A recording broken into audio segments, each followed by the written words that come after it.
Welcome to the InfoSec Insider podcast, brought to you by URM, the UK's leading information and cybersecurity specialists. Hi, my name's Annie and I'm here today with Jack Woods and George Ryan, who are both consultants with us at URM. Welcome to another episode of InfoSec Insider Talk Cyber. So today we're going to be talking about what organisations can do to reduce the impact of a breach, so not just the likelihood, but the impact if one does actually occur. So first one to start things off, guys, is we mainly spoke about reducing the likelihood element in our last episode. But what can organisations do regarding the impact if a breach does take place? Yeah, so I think one of the things regarding the likelihood is breaches are something we need to see as a when, not an if case scenario. It will happen at some point to everyone. It's best that actually, like we said, we reduce the likelihood, but then we go on to, okay, worst case happens. What have we got in case of that? And ultimately, it's kind of multifaceted. So there's a number of elements that go into it. And it does relate back to the saying, when you get punched in the face, you kind of need a plan. Otherwise, it's chaos. So, you want to be looking at your things such as having your procedures, so what actually happens in case of a breach, someone reports one, what happens there? How do we move from there? Who is responsible for what? Last thing we want is we've had a breach, everyone's in the meeting room and everyone's looking at each other and it's like, okay, well, what do we do? Who does what? And no one knows who's responsible for what. That kind of links into your communication. So again, with the ICO, you've got your 72 hours to let them know. If you don't know who's telling the ICO, it's very easy to go over that 72. With some of the regulated entities with the new bill coming out, the cyber resilience one, that's actually going to be 24 hours that they're going to have to notify. So, again, it's communication.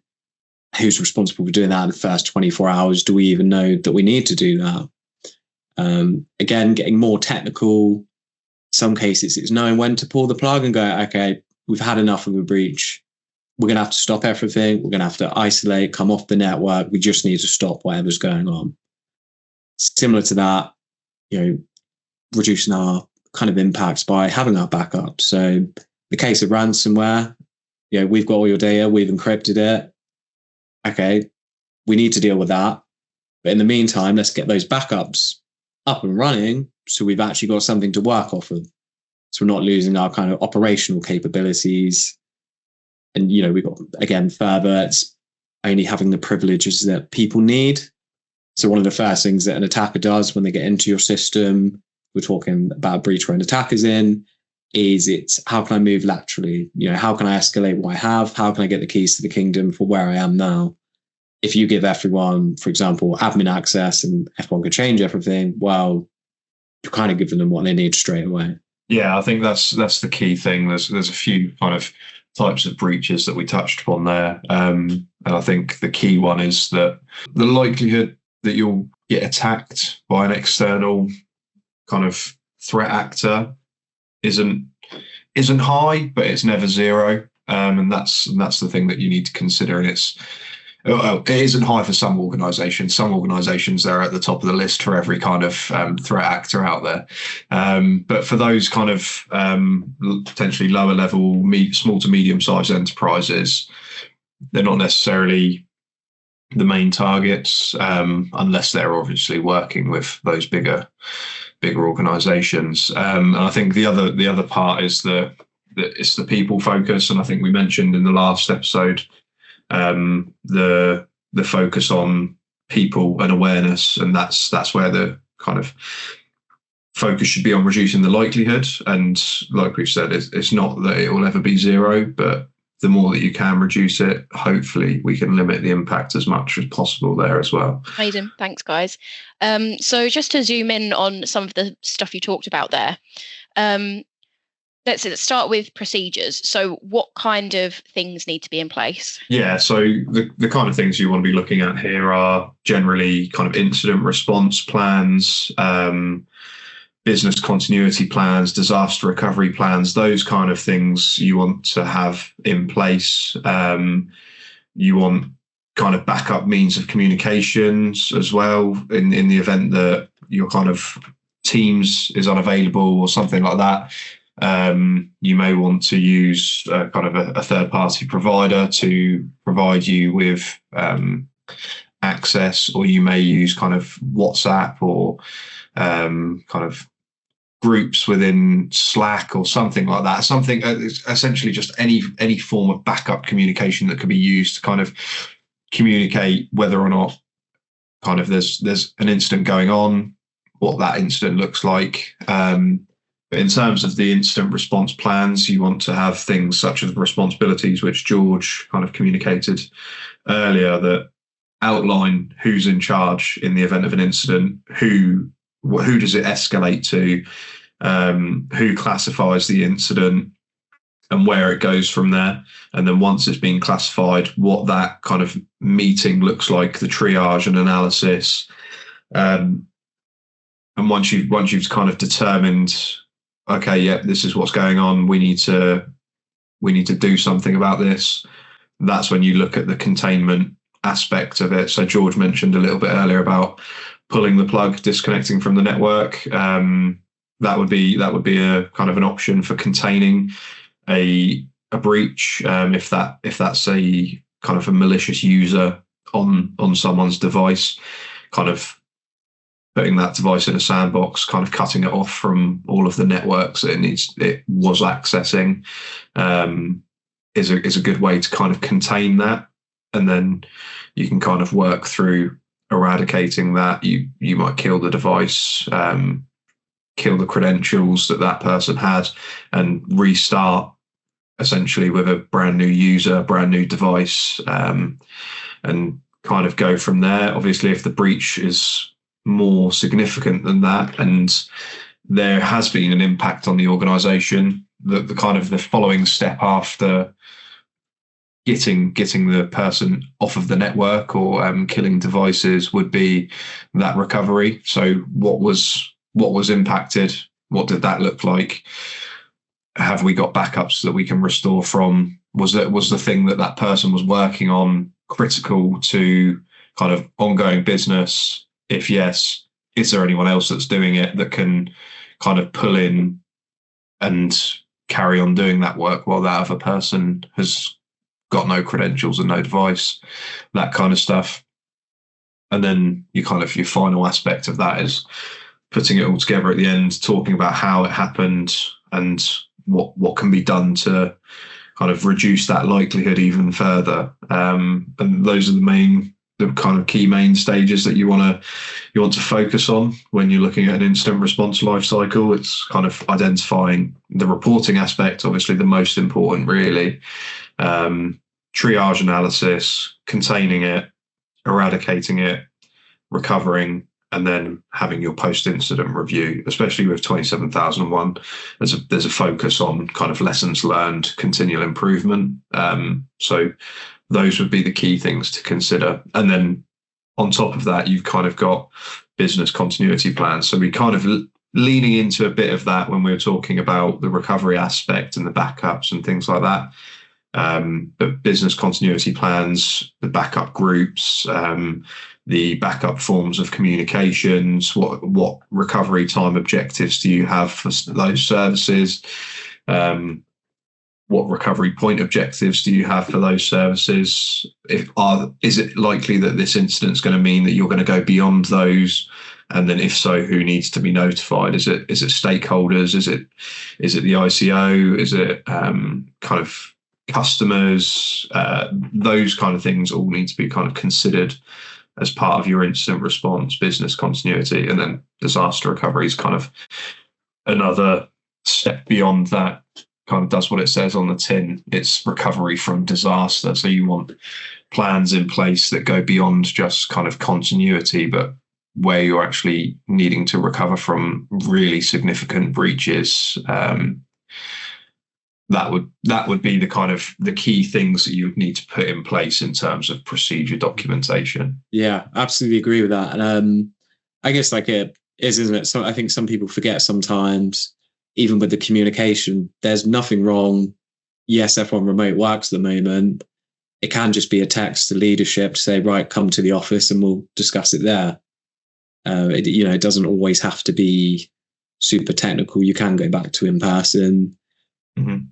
And again, like you say, with the third parties and letting them know, I think we always find what a good one is during the instant response exercises is actually checking your contract.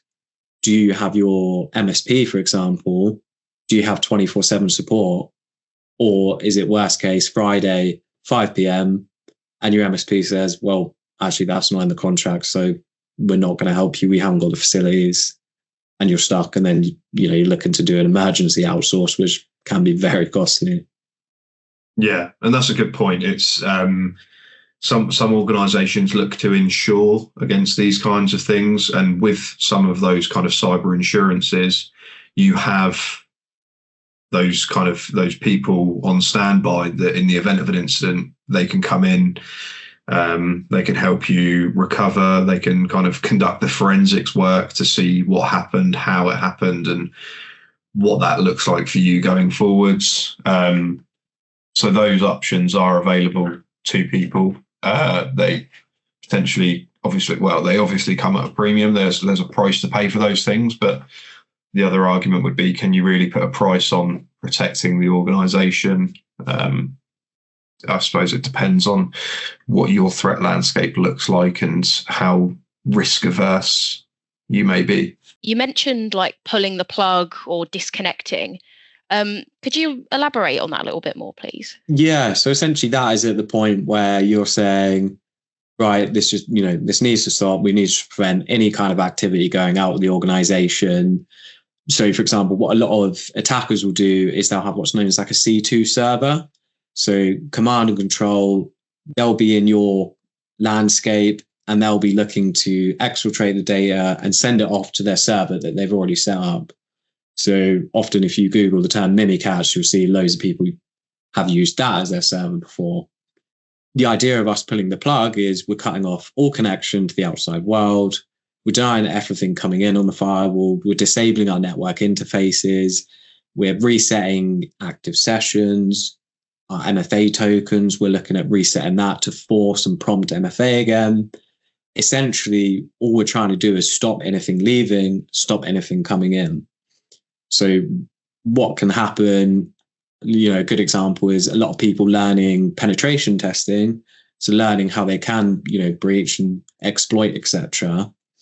They'll use websites and these will have like boxes. So it's capture the flag kind of style events. And, that's all for them. And that's trying to get them to learn how to hack. And ironically, what can happen sometimes is they might lose connection on their Wi-Fi or the box might go down and they've actually got to start their whole thing again. And it is very similar for businesses in that if you can interrupt that connection, you can set them back. You can actually just stop everything at once, potentially. And it kind of really impacts what they can do at that point. So again, with our MFA tokens, let's say they found a way to get around the MFA.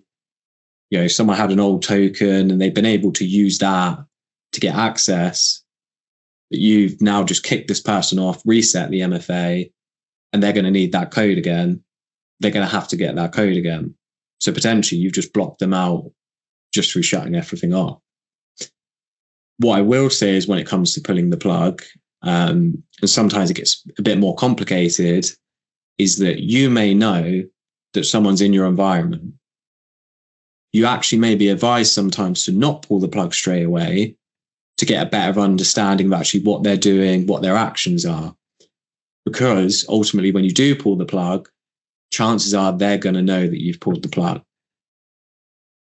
However, you've got the advantage sometimes when you don't pull it, that actually you can watch, you can log, you can learn, and you can kind of look towards where they're heading and you can start acting around that.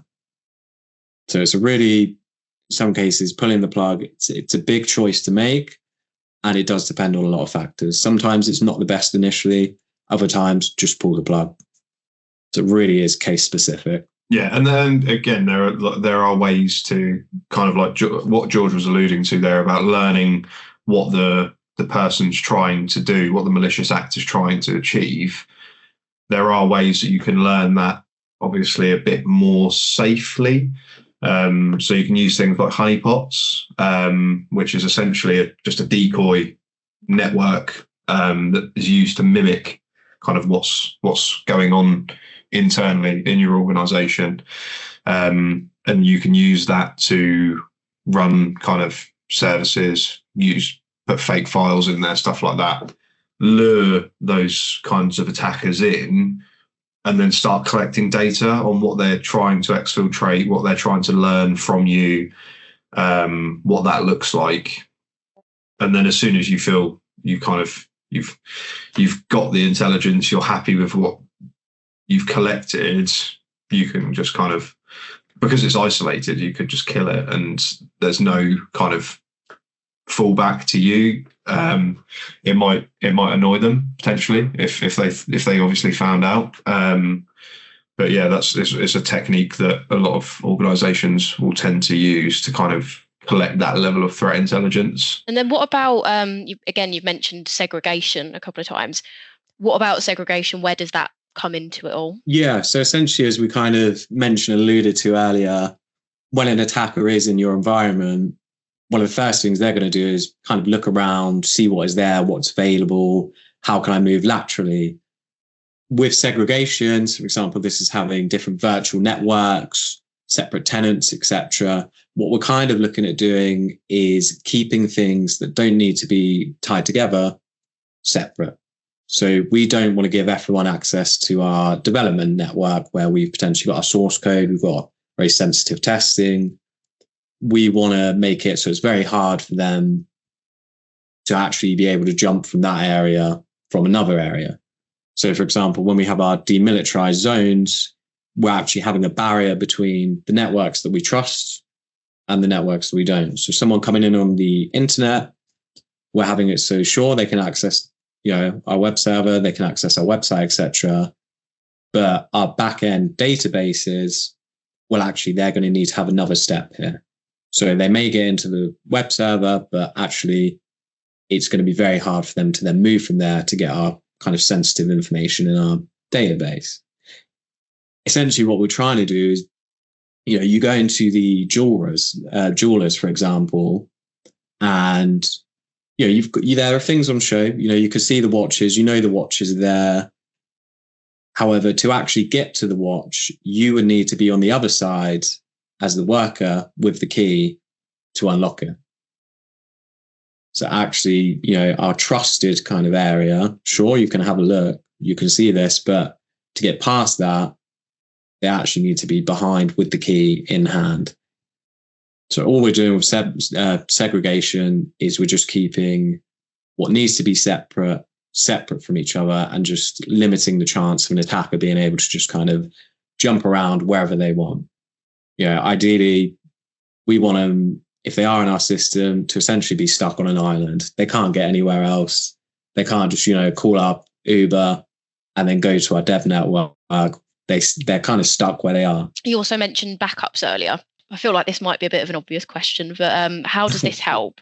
And also, how do you do them well to ensure that's like reducing the impact of breaches? Yeah, so obviously one of the things is, depending on the type of breach, in some cases, for example, ransomware, where they've encrypted all the stuff, well, that's when we have the advantage of our backup, which is us consistently kind of taking snapshots of what we have, and then we can use that. It might be a day late.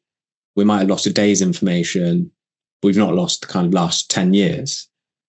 In terms of the best kind of backups we can have, ideally you want something that's immutable. So that's a backup that for a defined period of time, it can't be modified, deleted, or encrypted, which again is preventing someone coming in, changing our backups and what we have, completely getting rid of our backups. We've got nothing to fall back on and we have to pay the ransomware. Or again, then them encrypting it and us going, well, our backup's here, but actually we can't do anything until we pay the money anyway. What it does allow is it allows to kind of separate. So we've got our, potential ongoing issue with our data being ransomware and sorting that. In the meantime, people can continue their day work. The business can keep running. We've not just had to shut shop and that's all gone, but actually we've got something we can work off of, kind of thing. We could still keep the door open for our business. We can have all this in the background, but keep going. Because, last thing you want to do is have potentially months out where you can't get any work done. And, financially it becomes a nightmare. Psychologically, it's a nightmare because people are worried they're going to get fired. But it's essentially us going, okay, not ideal, but we have got yesterday's snapshot. Okay, let's restore that. We'll work from that, and we'll deal with this other thing at the same time. Obviously, we need to be testing our backups. I think Jack mentioned earlier with the disaster recovery. We do want to make sure our backups work, and it isn't just something where we go, we got backup, and then worst case scenario happens, and we've got nothing to roll back to. Yeah, I think the other potential thing to consider would be if you're an issue that you might run into is that if you're not aware of when that kind of potentially malicious user gained access, you may not necessarily know how much they've been able to do prior to them being discovered. So it may be that you restore, or you've got the backups, but those backups actually kind of still contain, like they may have left kind of potentially malicious kind of viruses or stuff kind of in there to kind of say that, if we are caught, then we can, even if they revert back to backups, we may still be able to gain access through kind of like a backdoor sort of thing. So that's also something to consider as well, as if you don't know when they gained access, you would ideally want to review the backup to make sure that there's nothing kind of sinister in there before restoring, because what you don't want is to restore and then be able to get back in because they've left something in there. So that's another thing to consider. So you've talked about having like business continuity plans in place, disaster recovery plans, etc. How do you go about checking that those plans actually work as intended? Yes, it's a good question. So the main way really is you test them, you exercise those plans, you look at, and it doesn't have to be a kind of a full business continuity test where you fully disrupt your entire system and you go back and you rely on your redundancies and stuff like that. It doesn't have to be to that extent. Obviously, that will probably provide you with the most detailed output if you wanted to conduct a business continuity test that way. But you can just run tabletop exercises, walk through it, make sure that everyone's happy with their priority in terms of being restored. Because there'll be some areas of the business that will be the main focus for restoration. Generally, anything that's probably client facing, that's producing money for the organisation, that's generally given priority in terms of restoration because they want to kind of focus on that. That's ultimately their goal, and then generally things slot in behind that. So yeah, there are a few ways to do it, but those are the kind of things that you can talk about. So you can have those tabletop exercises. You can do full interruption tests. You can do kind of like a partial interruption test, so you don't completely roll into your kind of redundancy sites or using your UPS, your uninterruptible power supply. You don't have to fully interrupt it. You can kind of partially do it and then talk about what impact that's had, review to make sure that actually, our recovery point objectives and our recovery time objectives are accurate. These people handled the response really well. It may look at the people that are responsible. If they're unavailable, who's their kind of next in line to take over from them to say, this person. So say for example, George is my boss and he's the instant response manager, and I then George is off absent, or he's on holiday having the time of his life, and there's a breach, and I'm stuck with that in my lap, really. Having procedures in place to know, okay, yeah, this is everything I've got to follow. I can just be George and do the same thing. That's great because you've got the documentation. But if that person can't necessarily perform under pressure, that potentially is going to fall apart because they can't perform. They can't do those things because there's too much stress on them. So as much as it's about having those plans in place, part of the key part is making sure they work, because you can plan for everything, but if it doesn't work when it comes to using it, then there's no point in having it in the first place. It's not worth the paper it's written on. So testing those things, making sure that the people in the incident response team can handle the responsibility, making sure that the objectives you've set are accurate, and where they're not, kind of amending those to meet the requirements of the business, but also what's achievable. Because your CEO might say, well, we want to be restored within half an hour. But if that's not achievable, someone in IT is going to have the fun conversation of saying, well, actually, the best we can do is an hour and a half.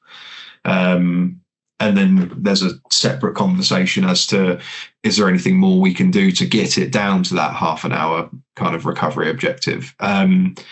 But that's the key thing, really, is those simulations for those realistic scenarios, walking through documentation, making sure everyone's aligned on what they're looking at and how it's going to work. And then it kind of ultimately, it may feed back into your risk assessments as well. It may feed into that and say, well, yeah, in the scenario that George is off on holiday and I'm left dealing with an incident, it may be that, oh, actually, yeah, I wasn't able to perform under that pressure, and so there's maybe a single point of failure there. And then that goes into your risk assessment, and you're saying, okay, well, there's a single point of failure around the incident response team. We need to either increase awareness, put some additional resources in to give Jack the confidence to lead that incident response, those kind of things. But ultimately, because of, and this is from a 27001 perspective, because of the way that the standard works and the focus on continual improvement and risk assessment, all of these things feed into one another. It is very much a circle. And that's what you'd be looking at, is just making sure that those plans work. And how often should you be doing these exercises? Very good question. So depending on the organisation, plans may be exercised on kind of different time frames. Some organisations, if they are potentially high risk, they're a high value target to malicious kind of threat actors, they might want to exercise their business continuity plans or disaster recovery plans quarterly. For those potentially lower, you may say biannually, you may say annually. In terms of 27001, it's not prescriptive. It just says that these things need to happen on a periodic basis or regularly. So it's quite grey in the sense of it doesn't tell you what you should be doing. Or it doesn't tell you how you should be doing it, essentially. It tells you what you need to do, but not how you should do it. So it is very much dependent on the organisation and what their risk appetite is. If for whatever reason you feel that you are particularly vulnerable to a breach, then you may want to conduct those assessments or those tests more regularly. It's very much dependent on how risk averse or how willing to take a risk you are as an organisation. I guess just adding on to that as well, it's potentially one thing to look out for is any major changes. So, for example, if you're moving from AWS to Azure, or you've actually just merged with a new company, these are opportunities to actually take a look and see how that might be impacted. Because if you're obviously looking at doing backups from AWS and it comes to it and you're like, well, actually, we don't use AWS anymore. probably worth having your newer methods written in there. Yeah, definitely a very good point. Amazing. Thank you so much, guys. Yet another very insightful discussion. If any of our listeners would like to ask Jack or George a question, there will be a link to a form in the description of this episode. You can fill that out and it will send over to us, and we'll ask Jack and George in a future episode, or you can just leave it in the comments of this video.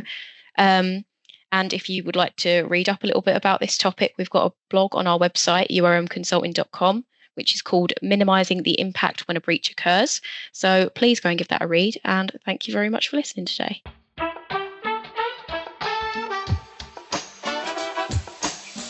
If you've enjoyed this podcast, we would really appreciate it if you could spare a moment to leave a rating or review at ratethispodcast.com/InfoSec Insider. To listen to more episodes, you can find us on Spotify, Apple Podcasts, YouTube, and Podbean.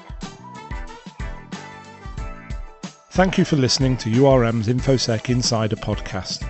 For more information, visit our website at urmconsulting.com.